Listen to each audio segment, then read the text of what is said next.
Good morning class. अगर आप 2025 UPSC की प्रिपरेशन करना चाहते हैं तो फटाफट डिस्कस करते हैं। पहले तो हम लोग डिस्कस ये करेंगे कि यूपीएससी 2025 के पहले आपका जो एग्जाम पैटर्न है, ठीक है, वो क्या है वो समझते हैं। सबसे पहला, इस एग्जाम में यूपीएससी एग्जाम के 3 स्टेज होते हैं। सबसे पहला होता है प्रीलिम्स, दूसरा होता है मेंस, ठीक है, प्रीलिम्स, मेंस, और तीसरा होता है इंटरव्यू। प्रीलिम्स की जो पढ़ाई है वो आपकी मेंस के बाद ही यूजुअली की जाती है, तो पहले आपको मेंस की तैयारी करनी है और जब प्रीलिम्स आने के 4 महीने पहले आपको प्रीलिम्स एग्जाम की तैयारी करनी होगी, ठीक है। तो सबसे पहले आपको मेंस से स्टार्ट करना होगा। और तो फिर वैसे तो अगर आप देखेंगे एग्जाम का जो स्टेज है वो पहले प्रीलिम्स से होता है, mains and then interview. But मैं मेंस पे क्यों कह रहा हूँ, क्योंकि मेंस का जो सिलेबस है वो बहुत ज्यादा वाइड होता है। तो सिलेबस वाइड होने के कारण पहले आपको मेंस के जितने टॉपिक्स हैं, जितने सब्जेक्ट्स हैं, वो आपको अच्छे तरीके से कंप्लीट करने होते हैं। मान लीजिए आप 2025 के लिए प्रिपेयर कर रहे हैं, आपने अभी से अपनी प्रिपरेशन शुरू की है, 2024 के एंड तक आप मान के चलिए कि आपके मेंस का जितना भी सिलेबस, जितना भी पोर्शन है वो खत्म हो जाए, ताकि आप जनवरी से पूरा फोकस तरीके से प्रीलिम्स पर अपना जो है उस पर अपनी पढ़ाई शुरू कर सके, क्योंकि फिर मई में यूजुअली उसका एग्जाम होगा 2025 को, ठीक है। तो फटाफट डिस्कस करते हैं। पहले हम लोग स्टार्ट करेंगे मेंस से कि मेंस की पढ़ाई आपको करनी कैसे, इसकी शुरुआत कैसे करनी है। तो देखिए दोस्तों, मेंस जो कि इस एग्जाम का दूसरा स्टेज है, इस स्टेज में आपको इतने सारे पेपर्स देने होते हैं। सबसे पहला होता है लैंग्वेज। लैंग्वेज बेसिकली क्वालिफाइंग होता है, ठीक है। अब आप किसी भी लैंग्वेज में आप एक पेपर आपको देना होता है। जैसे कि जब हम स्कूल टाइम में पढ़ते थे तो स्कूल में एक इंग्लिश और एक हिंदी का पेपर होता था, ठीक है। तो यहाँ पर आपको एक लैंग्वेज चूज करना होता है। आप अपनी कोई भी रीजनल लैंग्वेज में उस एग्जाम को दे सकते हैं। आप अगर महाराष्ट्र से हैं तो आप मराठी में दे सकते हैं, आपकी चॉइस है। हिंदी में देना चाहते हैं, बांग्ला में देना चाहते हैं, जिस भी भाषा में आपको लैंग्वेज पेपर देना चाहते हैं वो आपको देना होगा। उसके बाद होता है एक ऐसे पेपर, ठीक है, 250 मार्क्स का। और उसी तरीके से बाकी जो जीएस 1, 2, 3, 4 है, ये भी सारे के सारे 250 मार्क्स के होते हैं। फिर आता है उसके बाद आपका ऑप्शनल, ठीक है, पेपर 1 और पेपर 2। तो ऑप्शनल में क्या होता है, सब्जेक्ट तो एक ही होता है लेकिन उसके उसके बाइफरकेशन होते हैं। एक पेपर 1 होता है, एक पेपर 2 होता है, एक ही सब्जेक्ट के। ये भी 250 मार्क्स के होते हैं। तो मिलाकर कितना हो गया, 500 हो गया, है ना। तो इसका वेटेज बहुत ज्यादा है। तो ये है आपके मेंस के एग्जाम का पूरा एक तरीके से मैंने चार्ट आपको बता दिया है कि किस तरीके से कौन कौन सी चीजें आपको करनी है। अब जीएस वन में यूजुअली जो आप सब्जेक्ट्स पढ़ते हैं 2000, हिस्ट्री, ज्योग्राफी, है ना, ये सारी चीजें आप यहाँ पर पढ़ते हो, सोसाइटी, ये सारी चीजें। जीएस 2 में यूजुअली हम पढ़ते हैं पॉलिटी और गवर्नेंस के बारे में, ठीक है, पॉलिटी, गवर्नेंस। जीएस 3 में हम पढ़ते हैं डिजास्टर मैनेजमेंट, इकोनॉमी पढ़ते हैं, ठीक है, एनवायरमेंट पढ़ते हैं। ये सारे सब्जेक्ट्स हम लोग जीएस 3 में पढ़ते हैं। और जीएस 4 में हम पढ़ते हैं एथिक्स, एप्टीट्यूड, ठीक है, एथिक्स, एप्टीट्यूड। तो एथिक्स के बारे में हम लोग जीएस 4 में पढ़ते हैं। उसके बाद ऑप्शनल, ऑप्शनल आपका कुछ भी हो सकता है। आप पॉलिटिकल साइंस ले सकते हो, मेरा ऑप्शनल पॉलिटिकल साइंस है। आप एंथ्रोपोलॉजी ले सकते हो, जितने भी ऑप्शनल सब्जेक्ट्स हैं, मैथमेटिक्स, फिजिक्स, जो भी आपको लेना है आप चॉइस करके ले सकते हो। अब सवाल यह आता है कि एग्जैक्टली मेंस की तैयारी हम शुरू कहां से करें। देखिए, मेंस की तैयारी शुरू करने से पहले तो सबसे पहले आपके पास सिलेबस कॉपी होनी चाहिए। सिलेबस कॉपी होगा तो आपको एग्जैक्टली पॉइंट टू पॉइंट मालूम पड़ेगा कि कौन कौन सी चीजें पढ़नी है, कौन कौन सी चीजें इंपॉर्टेंट है, ठीक है। अब इसके लिए आपको सबसे पहले क्या करना है, आपको जाना है दृष्टि आईएएस के वेबसाइट पे। देखिए, मैं यहाँ पर किसी कोचिंग इंस्टीट्यूट का प्रमोशन नहीं कर रहा हूँ, ना तो मुझे कोई स्पॉन्सरशिप मिलता है, ठीक है। मैं बस एग्जैक्टली आपको वो सारी चीजें बताऊंगा जिस जिस चीज ने मुझे हेल्प की है, ठीक है, बाकी एस्पिरेंट्स को हेल्प की है, वो मैं आपको बताऊंगा। मैं एग्जैक्टली ऑफिशियली आपको यूपीएससी वेबसाइट पे जाके सिलेबस डाउनलोड करने के लिए इसलिए नहीं कह रहा हूँ क्योंकि उसमें बहुत ज्यादा डिटेल में मेंशन नहीं किया गया। अगर आप दृष्टि आईएएस के वेबसाइट पे जाओगे, वहां पर ना आपको एक मेन्यू मिलेगा, उस मेन्यू पे क्लिक करना। उस मेन्यू पे क्लिक करने के बाद आपको वहां पे मेंस का सिलेबस कॉपी का एक ऑप्शन दिखाई देगा। वहां पर आप जाना और जीएस 1 से लेकर जीएस 4 तक सारे आप जो सिलेबस कॉपीज है वो आप डाउनलोड कर लेना। उसके बाद आपको ऑप्शनल का भी जो आपका सिलेबस कॉपी है वो भी वहां से मिल जाएगा, आप वो भी वहां से डाउनलोड कर लेना। अच्छा, अब ये डाउनलोड करने के बाद आप देखना वहां पर सारे सब्जेक्ट्स के पॉइंट टू पॉइंट वो टॉपिक्स मेंशन है जो आपको कवर करने।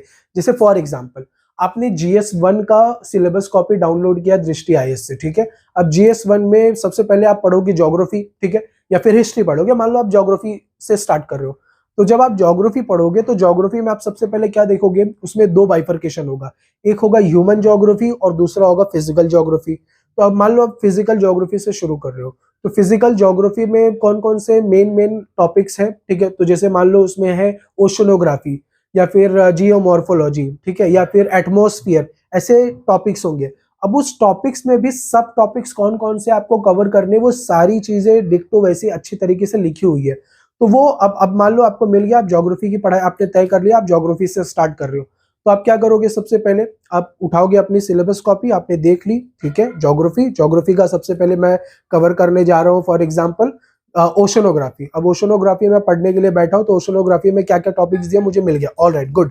अब मुझे देखना है कि मेरे स्टैटिक पोर्शन में कहाँ पे ओशनोग्राफी से रिलेटेड जो जो जो जो मटेरियल है, ठीक है, जो कंटेंट है, वो कहाँ पे लिखे हुए हैं। तो यूजुअली हम लोग यही कहते हैं स्टूडेंट्स को कि जब भी आप ज्योग्राफी की तैयारी कर रहे हो, तो ज्योग्राफी की तैयारी के लिए आपके पास बेसिक एनसीईआरटीज होने चाहिए। तो एनसीईआरटीज 9 से लेकर 12 तक आपके पास होने चाहिए ज्योग्राफी के लिए। तो वहां से आपके सारे जो ज्योग्राफी के सिलेबस है वो वहीं से कवर हो जाते हैं। इसके लिए कोई बहुत बड़ा आपको रेफरेंस बुक्स वगैरह खरीदने की जरूरत नहीं है, ठीक है। आप एनसीईआरटी से ही अपने ज्योग्राफी पोर्शन को कंप्लीट कर सकते हो।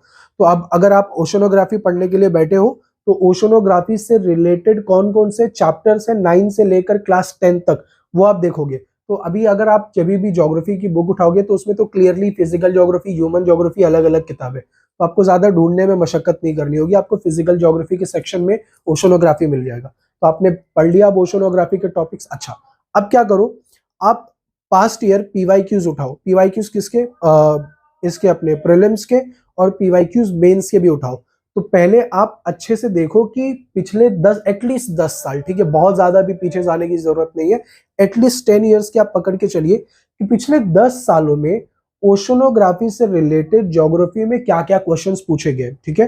पिछले 10 सालों में मेंस में ओशनोग्राफी से रिलेटेड क्या क्या क्वेश्चन ज्यादातर पूछे गए, ठीक है। तो ऐसा जब आप एक बार देख लोगे, तो आपको ट्रेंड समझ में आ जाएगा कि यूपीएससी मेनली ओशनोग्राफी से रिलेटेड क्या क्वेश्चंस पूछ सकता है, ठीक है। अगर करंट में कुछ ओशनोग्राफी से रिलेटेड है, तो मेंस में कैसे सवाल पूछे या प्रीलिम्स में कैसे सवाल पूछे, ये आपको समझ में आने लगेगा। तो आप सबसे पहले क्या करोगे, जब भी आपने तय किया कि आप एक पर्टिकुलर टॉपिक पढ़ने के लिए बैठोगे, तो सबसे पहले आप पीवाईक्यूज डाउनलोड करोगे, ठीक है, आपको इंटरनेट पे मिल जाएगा। नहीं है तो आप बेस्ट, मैं आपको ये बताऊंगा कि आप मृणाल सर की या फिर आप अरिहंत पब्लिकेशन की आप क्या कर सकते हो, पीवाईक्यूज ऑनलाइन घर पे ऑर्डर कर सकते हो, अमेजोन वगैरह से खरीद सकते हो। वहां पर आपको ऑलरेडी बाइफरकेट करके दिया है। जैसे अगर मान लो आप ज्योग्राफी का पीवाईक्यू देख रहे हो प्रीलिम्स के लिए, तो प्रीलिम्स में ओशनोग्राफी, एटमॉस्फेयर, जियोमॉर्फोलॉजी से रिलेटेड, सॉइल से रिलेटेड कौन कौन से क्वेश्चंस पूछे गए, वहां पे ऑलरेडी ऐसे सेग्रीगेट करके दिया है। तो आपको ज्यादा मेहनत करने की जरूरत नहीं पड़ेगी, आपका काम आसान हो जाएगा। तो आप बेहतर होगा कि आप लोग एक काम करना कि पीवाईक्यूज के जो ये जो पब्लिकेशंस के जो बुक्स आती है, अरिहंत की हो गई या फिर जैसे मैंने बताया मृणाल सर की हो गई, वो आप लोग घर पे मंगा लो, ठीक है। अब जैसे ही आप पीवाईक्यूज 10 साल के मेंस के और प्रीलिम्स के एक टॉपिक के देख लोगे, वो खत्म होने के बाद अब आप अपनी स्टैटिक पोर्शंस को उठाओगे, आप अपने एनसीईआरटीज को उठाओगे और वो पर्टिकुलर टॉपिक वहां से पढ़ना शुरू करोगे। मैं इसलिए आपको ये जो है पीवाईक्यूज रेफर करने बोल रहा हूं, ताकि आपको समझ में आए, ठीक है, आपको इस चीज का एहसास होता रहे कि जो आप पढ़ रहे हो उसमें क्या क्या इंपॉर्टेंट है, ठीक है। वैसे इंपॉर्टेंट तो सारी चीजें हैं, ठीक है, बट यूपीएससी मेनली पूछ कहां से रहा है, क्या ट्रेंड है उनका, वो आपको समझ में आना चाहिए। ऐसा ना हो कि बस आप एग्जाम पहुंच गए, पीवाईक्यूज देखा ही नहीं था, भैया शौक लग गया, ये क्या पूछ लिया, ऐसा नहीं होना चाहिए, ठीक है। तो इसके लिए मैंने आपको बोला है पहले पीवाईक्यूज अच्छे से देख लेना। पीवाईक्यू देख लिया, अब पीवाईक्यू देखने के बाद आप अपना स्टैटिक पोर्शन पढ़ रहे हो, आपको समझ में आ रहा है, ठीक है, कि पास्ट ईयर में क्या पूछा जा रहा है और आगे भी क्या पूछ सकता है। तो इस तरीके से आप कॉम्पिटिटिव वे से आप अपनी तैयारी कर सकते हो।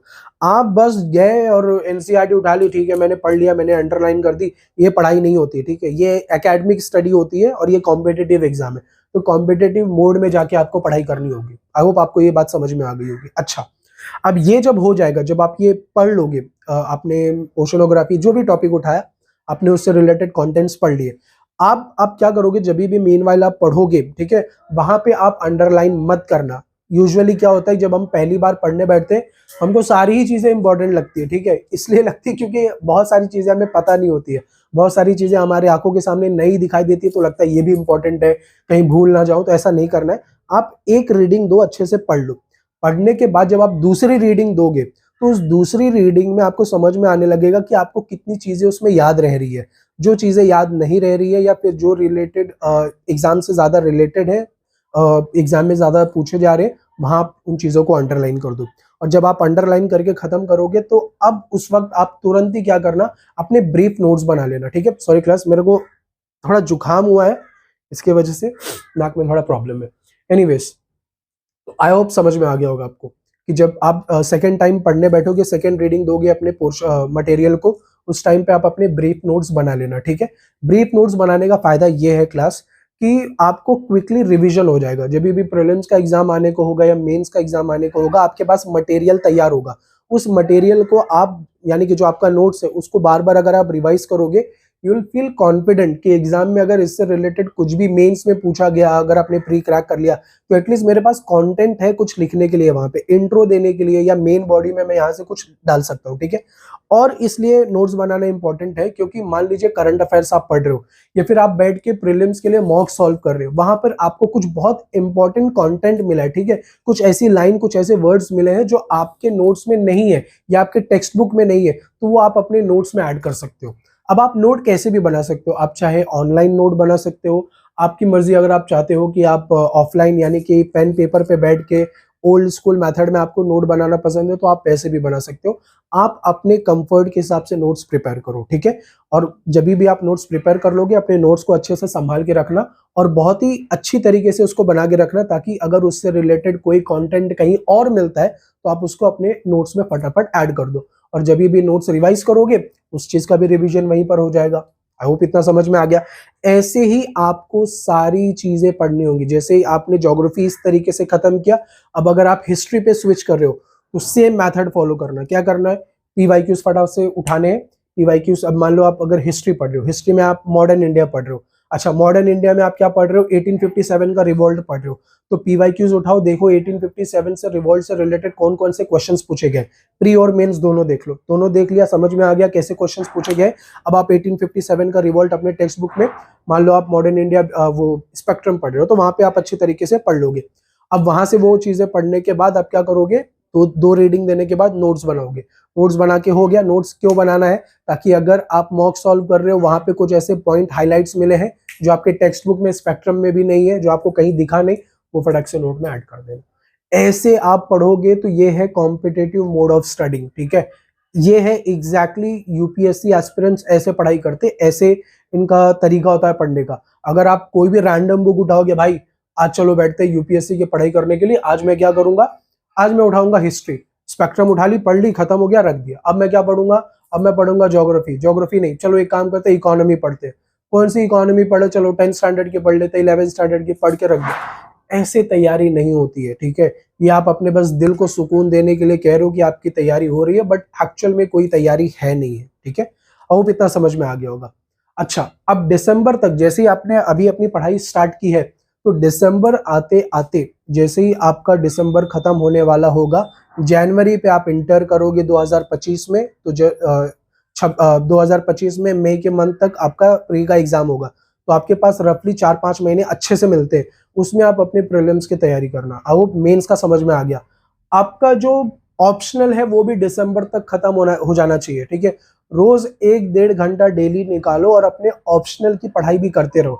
ऑप्शनल बहुत लेंदी होता है। अगर मान लो आपने हिस्ट्री ले लिया, पॉलिटिकल साइंस ले लिया, ज्योग्राफी ले लिया है, तो ये तो बहुत ही लेंदी है, तो आपको टाइम देना होगा और टाइम देकर उसको कंप्लीट करते रहना होगा जब आपने मेंस की तैयारी कर रहे हो। अच्छा, जैसे ही आप ये सारी तैयारी कर रहे हो, यानी कि आप अपने नोट्स प्रिपेयर कर रहे हो, पीवाईक्यूज देख रहे हो, अच्छी तरीके से पढ़ाई चल रही है, उसके साथ साथ जैसे ही 2-3 महीना बीते, 2-3 महीने के बाद आप अपने मेंस के आंसर राइटिंग शुरू कर देना। तुरंत मेंस की आंसर राइटिंग शुरू मत कर देना। ठीक है, कि मान लीजिए आपने आज से मेंस की तैयारी शुरू की, तो आज से ही 2 दिन से मैं मेंस की आंसर राइटिंग भी लिखना शुरू कर दूं, ऐसा मत करना। ठीक है, क्योंकि आपके पास कोई कंटेंट है नहीं, आपको ठीक से टॉपिक की अंडरस्टैंडिंग है नहीं, तो क्या आंसर लिखोगे आप लोग। तो ये अगर आपको कोई सजेस्ट कर रहा है कि डे 1 से आप मेंस आंसर राइटिंग लिखो, वो आपको पागल बना रहे हैं, और आप पागल बनिए मत। ठीक है, आपके लिए बेस्ट क्या होगा कि पहले 2-3 महीना अच्छे से पढ़ लो, अंडरस्टैंडिंग हो जाएगी टॉपिक की। अब उससे रिलेटेड कोई भी क्वेश्चन आएगा तो मैं सॉल्व कर सकता हूँ, एटलीस्ट कुछ तो लिख सकता हूँ। तो 2-3 महीना या एटलीस्ट 2 महीना देने के बाद आप अपने मेंस की आंसर राइटिंग शुरू कर लेना। मान लो अभी क्या चल रहा है, आज 1 मार्च है, तो मार्च अप्रैल तक आप अपने अच्छे तरीके से पढ़ाई करो। मई मंथ से आप अपने मेंस की आंसर राइटिंग स्टार्ट कर सकते हो और डेली बैठ के 2 आंसर आपको लिखना है। 2 आंसर लिखो और उसको करेक्ट करवाओ। अच्छा ठीक है, अब करेक्ट कहाँ से करवाना है मेंस की आंसर राइटिंग? अभी आपके पास अगर कोई ऐसा बंदा है नहीं जो इसकी तैयारी कर रहा हो, तो आप बेस्ट क्या कर सकते हो मैं आपको बताता हूँ। एक ऑनलाइन प्लेटफॉर्म है, उसका नाम है कन्वर्ट आईएएस, ठीक है। Ishita Rathi all India rank 8 ने वो प्लेटफॉर्म जो है मेंशन किया था। मैंने भी उसका कोर्स परचेस, मतलब वो एक बेसिकली पूरा एक साल का पूरा एक कोर्स होता है जिसको आप परचेस करते हो। वहां पर होता क्या है कि वो जो कन्वर्ट आईएएस है वो प्लेटफॉर्म आपको एक डैशबोर्ड प्रोवाइड करता है। वहां पे आप अपने डेली आंसर्स अपलोड कर सकते हो और विद इन 24 आवर्स आपके आंसर्स करेक्ट होकर आपको मिल भी जाते हैं। ऑप्शनल भी, एसए भी और जीएस भी, तीनों की आपकी आंसर राइटिंग वहां से हो सकती है। 10,000 आसपास इतना वो लोग 1 साल का चार्ज करते हैं, बट आप अनलिमिटेड आंसर्स वहां पे अपलोड कर सकते हो। कोई कोई उसमें बंदिश नहीं है कि आप इतने आंसर्स ही अपलोड कर सकते हो। जितना लिख के अपलोड कर सकते हो अपलोड करो, ठीक है। और जेन्यून प्लेटफॉर्म है वो, मैं किसी प्लेटफॉर्म का यहाँ पे प्रमोशन नहीं कर रहा हूँ। जहां से मुझे हेल्प मिली है वहां से आपको भी हेल्प मिल जाए, इसके लिए मैं ये चीज आपको मेंशन कर रहा हूँ, ठीक है। कन्वर्टाइज याद रखना, वहां पे आपकी मेंस की आंसर राइटिंग करेक्ट हो सकती है। क्योंकि आप बार बार किसके पास जाओगे अपनी मेंस की आंसर राइटिंग करेक्ट करवाने के लिए? आप लिख रहे हो और करेक्ट भी नहीं करवा रहे हो, तो आपको कैसे पता चलेगा कि सही लिखा है या आपने गलत लिखा है, या कहाँ पे मिस्टेक है या कहाँ पे इंप्रूव हो सकता है? तो वो वहां से आपको इंप्रूवमेंट करके मिलेगा। वो लोग ना डेमो मोड पे आपसे 2 आंसर भी लिखवा लेंगे। मान लो आपको चेक करना है कि आपको इनका वे ऑफ आंसर करेक्टिंग करने का आपको तरीका समझ में आता है या नहीं, तो आप 2 आंसर एज अ डेमो भी वहां पे अपलोड कर सकते हो फ्री में। और वो फ्री में 24 आवर्स के विद इन वो आपको करेक्ट करके दे भी देंगे। अब अगर आपको अच्छा लगता है तो वो आप 1 साल का प्रोग्राम परचेस कर सकते हो, ठीक है। अच्छा, तो ये मेंस के आंसर राइटिंग का दिक्कत खत्म हो गया। और मीनवाइल आप ऑप्शनल के लिए भी प्रिपेयर करिए। देखिए, मैं आपको ऑप्शनल के लिए यही कहूंगा कि अगर मान लीजिए आप जैसे मेरा ऑप्शनल है पॉलिटिकल साइंस, आप पॉलिटिकल साइंस के लिए तैयारी करना चाहते हो, तो पॉलिटिकल साइंस के केस में आपने पेपर 1 पेपर 2 का सिलेबस पहले डाउनलोड करना है। डाउनलोड करने के बाद आपको पीवाईक्यूज का जो भी बुकलेट आता है मेंस ऑप्शनल का, वो आपने ऑनलाइन ऑर्डर कर लिया। अब देखो कि किस तरीके से क्वेश्चंस पास्ट में पूछे गए, उसके मटेरियल्स आपको तैयार करने। अब मान लो अगर आपका ऑप्शनल एंथ्रोपोलॉजी है या फिर जो भी है, उससे रिलेटेड आप यूट्यूब पे सर्च करो कि how to prepare for anthropology, या फिर जो भी आप ऑप्शनल लेना चाहते हो उससे रिलेटेड आप सर्च कर लो। और आपको जो भी टॉपर्स मटेरियल बताएंगे वो मटेरियल आप अपने घर पे ऑर्डर करके मंगा लो और उसको पढ़ो। मैं आपको सजेस्ट करूंगा कि प्लीज आप लोग ऑप्शनल के लिए कोई जाके एज सच आप कोचिंग ज्वाइन मत करो। टाइम बहुत जाएगा, पैसा भी बहुत आपका जाएगा वहां पे, ठीक है। एनर्जी बहुत ज्यादा जाएगी, क्योंकि बहुत लिखवाते हैं मेंस में, बहुत ज्यादा ऑप्शनल में बहुत ज्यादा लिखवाते हैं बैठा के, टाइम वेस्ट होता है। तो बेटर है कि आपके पास लिखी हुई मटेरियल हो और आप बस बैठ के पढ़ते रहो उसको और टेस्ट अटेम्प्ट करते रहो। इस तरीके से आप अपने ऑप्शनल की तैयारी करो, ठीक है। चलिए, आई होप इतना तो आपको समझ में आ गया होगा। अब जैसे आप जनवरी में इंटर करोगे, तो जनवरी में जब आप इंटर करोगे वहां से आप अपने प्रीलिम्स की स्टडी शुरू करना। कैसे करोगे? पहले तो प्रीलिम्स का भी अलग से सिलेबस है, उसको डाउनलोड करो। वहां पे मेंस की मटेरियल्स मत पढ़ना। जैसे मान लो मेंस में जीएस 1 में आपके पास सोसाइटी है, आप प्रीलिम्स में सोसाइटी की बुक पढ़ रहे हो, तो फिर किस काम की आपके? नहीं ना। तो इससे अच्छा है कि पहले आप प्रीलिम्स के भी जो सिलेबस कॉपी है उसको डाउनलोड कर लो। वो भी आप लोग दृष्टि आईएएस के वहाँ पे वेबसाइट पे जाकर डाउनलोड कर सकते हो। वो डाउनलोड करने के बाद आपका बहुत सारा जो टॉपिक है ऑलरेडी प्रिपेयर्ड होगा, क्योंकि मेंस में ज्योग्राफी है, प्रीलिम्स में भी ज्योग्राफी है, मेंस में हिस्ट्री है, प्रीलिम्स में भी हिस्ट्री है, मेंस में आप पॉलिटी गवर्नेंस पढ़ रहे हो, प्रीलिम्स में भी पॉलिटी गवर्नेंस है। तो यहाँ पर जो आप मेंस की पढ़ाई करते रहोगे, प्रीलिम्स में भी वो सारी चीजें, प्रीलिम्स के लिए भी आपकी वो चीजें कवर होती रहेंगी। अब जब आप प्रीलिम्स के लिए स्पेसिफिकली पढ़ोगे 4 महीने पहले, एग्जाम के, प्रीलिम्स एग्जाम के 4 महीने पहले, तो बहुत सारा टॉपिक्स तो आपका ऑलरेडी कवर हो गया होगा। अब उस केस में आपको क्या करना है कि आपको प्रीलिम्स अप्रोच से पढ़ाई करनी है। वो कैसे होगा? जब आप वापस से प्रीलिम्स का पीवाईक्यूज एनालाइज करोगे कि कैसे क्वेश्चंस पूछे गए, ठीक है। अब जब भी आप अपनी तैयारी करना शुरू करोगे प्रीलिम्स की, तो करंट अफेयर्स भी आप मीनवाइल हर मंथ का आप करंट अफेयर्स भी पढ़ते रहोगे। उसके साथ साथ आपको मॉक्स देने होंगे। मॉक्स के लिए क्या करना होगा आपको? आप अगर मान लो आप दिल्ली में नहीं, आप कहीं और रहते हो, आप दिल्ली नहीं जा सकते हो, आप अपने घर पे रह के प्रिपेयर करना चाहते हो, तो आप एक काम कर सकते हो। सॉरी, हाँ, सॉरी, एक्चुअली मुझे ना जुकाम बहुत तेजी से हुआ है, तो वो नाक कंटिन्यूअसली मुझे वो बलगम जैसा कुछ आ रहा है, वो इसके लिए बार बार मुझे हैंकी निकालना पड़ रहा है। एनीवेज समझो, तो अब अगर अगर आप प्रीलिम्स के लिए जब भी स्टडी कर रहे हो, आपको मॉक सॉल्व करना है, तो मॉक्स के लिए मैं आपको एक नंबर यहाँ पर शो कर देता हूँ। इस नंबर पे आप कॉल करोगे तो आपको मालूम पड़ जाएगा कि आपको जो भी मटेरियल्स चाहिए यहाँ से मिल जाएंगे। जैसे अगर आप विजन आईएएस के मॉक्स देना चाहते हो, पर्टिकुलरली सारे के सारे जो टॉपर्स होते हैं विजन आईएएस के मॉक्स लगाते हैं, तो आप क्यों इससे वंचित रहोगे, आप भी बैठ के विजन के मॉक्स लगाना। तो यहाँ पर क्या होता है कि मॉक 1 से लेकर मॉक 36 तक, 38 तक, इतने सारे मॉक्स एक कोचिंग इंस्टीट्यूट के आते हैं, ठीक है। तो आप एटलीस्ट 2 कोचिंग इंस्टीट्यूट के मॉक्स करोगे, 2 कोचिंग इंस्टीट्यूट के मॉक्स करोगे तो अराउंड 70-75 आपके मॉक्स कंप्लीट हो जाएंगे, क्योंकि 35-36 के अराउंड सारे कोचिंग्स इतने मॉक्स निकाल कर देती हैं, ठीक है। अच्छा, वो जब आप मॉक्स करने बैठोगे तो उससे पहले जो आपको मॉक्स चाहिए कहाँ से वो समझ लो। तो ये जो नंबर है, इस नंबर पे आप कॉल करोगे तो आपको ये जो भाई साहब हैं कुरियर कर देंगे। 1 किलो का कुछ 70-80 रुपीज कुरियर चार्ज होता है इनका, और जो बाकी मटेरियल का चार्ज होगा।